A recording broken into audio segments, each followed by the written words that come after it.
जय हिंद दोस्तों, मैं सेबी पंजीकृत सलाहकार नहीं हूं दोस्तों। यह वीडियो केवल शैक्षिक और सूचनात्मक उद्देश्य के लिए बनाई गई है। विप्रो के बारे में बात करेंगे। डिविडेंड घोषित हुआ है, रिकॉर्ड डेट टेक्स डेट बिल्कुल पास में आ चुका है और भी 2-3 डिविडेंड प्लस बोनस अनाउंस हुआ है, घोषित हुआ है। उसके बारे में हम लोग यहाँ पे इस वीडियो में देखने वाले यहाँ पे हैं, ठीक है ना। सबसे पहली कंपनी वहीं आ जाएगी हम लोग की विप्रो लिमिटेड। 174 रुपये पे शेयर ट्रेड कर रहा है, बायबैक वाले प्राइस पे ट्रेड कर रहा है। बायबैक जब कंप्लीट हो रहा था तो इसी प्राइस पे शेयर था और वहीं है, मतलब अभी हाल फिलहाल के कह लीजिए बिल्कुल लोएस्ट पॉइंट पे विप्रो लिमिटेड ट्रेड कर रहा है। बायबैक के बाद भी कोई बहुत ज़्यादा परिवर्तन देखने के लिए नहीं मिला। रिजल्ट तो ठीक ठाक आया था, कंपनी को 3,356 करोड़ रुपए का नेट प्रॉफिट हुआ था, जो कि पिछले क्वार्टर से कम था और साल दर साल बेसिस पे देखेंगे तो ज़्यादा था। लेकिन फिर भी जो है कोई बहुत ज़्यादा शेयर में मोमेंटम नहीं आया और इसका कारण है वैश्विक आईटी में बहुत गिरावट देखने के लिए मिल रही है। मिडिल ईस्ट का टेंशन उसी तरीके से बढ़ा हुआ है, तो बहुत ज़्यादा कुछ हो नहीं रहा है। डिविडेंड यील्ड इस कंपनी का 6.29% के आसपास का है और अच्छा खासा वॉल्यूम इसमें ट्रेड होता है। फंडामेंटल तो बिल्कुल अंडर वैल्यू ट्रेड कर रहा है, बहुत अच्छे खासे वैल्यूएशन पे सारे के सारे आईटी कंपनियां मिल रही हैं। और ये डिविडेंड यील्ड देखिए, विप्रो जैसे शेयर में 6% का डिविडेंड यील्ड मिल रहा है, जबकि पहले 3% था। मतलब सीधा वैल्यूएशन आधा हो गया है भाई, आधे प्राइस पे शेयर मिल रहे हैं, भले ही आपको 175 यहाँ पे दिख रहा हो। अब देखिए इसमें दो खबरें निकल के सामने। एक क्रिसिल की तरफ से रेटिंग निकल के सामने आई है और ये रेटिंग ये नॉर्मल वाली क्रेडिट रेटिंग नहीं है, ये रेटिंग अच्छी वाली है।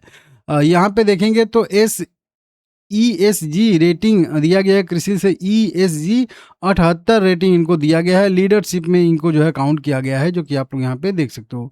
अब लीडरशिप क्या होता है, ये ESG रेटिंग क्या होती है, तो इसको देखिए डिटेल में अगर समझेंगे तो यह जो है एक बढ़िया रेटिंग होती है और जो उच्चतम वर्गीकरण जो है लीडरशिप की रेटिंग होती है। इसमें यहाँ पे ये क्रेडिट रेटिंग नहीं है, इसमें ये रेटिंग बहुत है। ये पर्यावरण संरक्षण, सामाजिक जिम्मेदारियों और कॉरपोरेट गवर्नेंस में कितने अच्छे से काम हो रहा है इसको दर्शाती है। इससे कंपनी को फ़ायदा होगा कि ग्लोबली जो है फंड को कई सारे जनादेश होता है या ऐसा होता है कि वो लोग जो हाई कह लीजिए कि बढ़िया ESG रेटिंग वाली कंपनियां होती हैं उन्हीं में निवेश करना जो है प्रेफर करते हैं, ठीक है ना। जैसे संस्थागत निवेशक इस तरीके से बढ़ सकता है, ऐसी संभावना यहाँ पे रहेगी। FIIs की खरीदारी बढ़ सकती है, ठीक है ना। ब्रांड मूल्य और स्वतंत्र विश्वसनीयता बढ़ती है इनकी। वैश्विक ग्राहक और सौदे बड़े बड़े मिलने की संभावना रहती है। पूंजी की लागत कम हो सकती है, सस्ता फाइनेंस हो सकता है, मतलब कंपनी को ऋण वूण ब्याज पे चाहिए तो अच्छे पे मिल जाएगा, बहुत ज़्यादा ऋण नहीं देना पड़ेगा, ठीक है ना। प्राइस पे भी स्टॉक प्राइस पे भी अच्छा खासा इम्पेक्ट इसका पड़ता है। तो ये अच्छा एक रेटिंग दिया गया है, ये कंपलसरी रेटिंग नहीं है लेकिन क्रिसिल ने दिया है, ये बढ़िया चीज़ है, ठीक है ना। अब उसी के साथ में देखेंगे तो कंपनी ने 2 रुपये पर इक्विटी शेयर के हिसाब से डिविडेंड घोषित किया है और 2 रुपये अपने फेस वैल्यू पे। और इसके लिए रिकॉर्ड डेट कंपनी ने 27 जुलाई 2026 तय करके रखा है। 27 जुलाई इसका रिकॉर्ड डेट टेक्स डेट रहने वाला है और 14 अगस्त, ध्यान से समझिएगा, 14 अगस्त तक ये जो है डिविडेंड आपके बैंक अकाउंट में भी मिल जाएगा।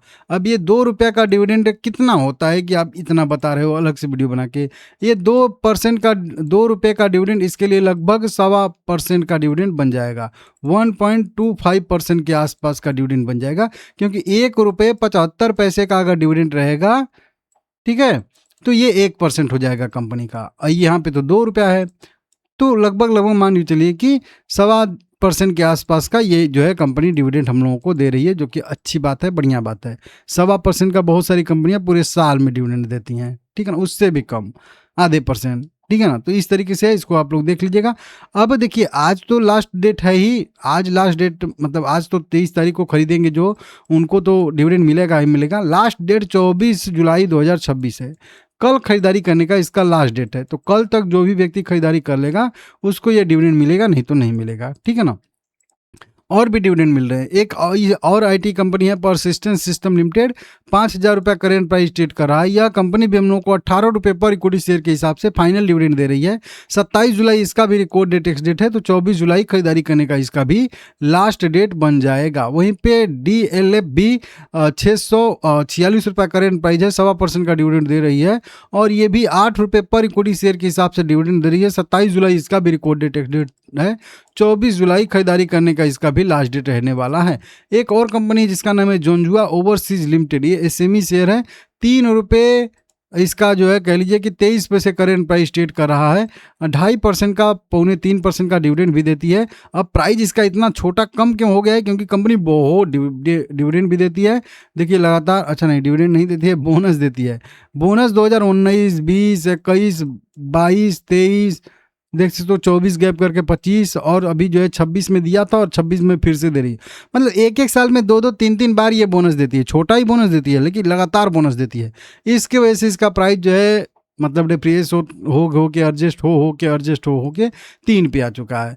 अब फिर से कंपनी ने एक जो है मीटिंग तय किया है 28 जुलाई 2026 को 4:30 पे मार्केट क्लोज होने के बाद। ये कंपनी कह रही है कि हम बोनस से इशू करेंगे और कुछ डायरेक्टर ऑडिटर की नियुक्ति करना है। एजीएम ओजीएम का यहाँ पे नोटिस है, रिकॉर्ड डेट यहाँ पे है, ठीक है ना, एनुअल जनरल मीटिंग वूटिंग का वो सब यहाँ पे डिसाइड होगा। तो कुल मिला के बोनस कंपनी देगी 28 जुलाई को। यहाँ पे एक और कंपनी है सोनम करके, 53 रुपये 80 पैसे करेंट प्राइस है। यह कंपनी भी हम लोगों को यहाँ पे 30 पैसे का डिविडेंड दे रही है। 4 अगस्त कंपनी ने अपना रिकॉर्ड डेट एक्स डेट तय किया है और 21 अगस्त तक आपको ये डिविडेंड मिल जाएगा। लाइक कर लीजिएगा।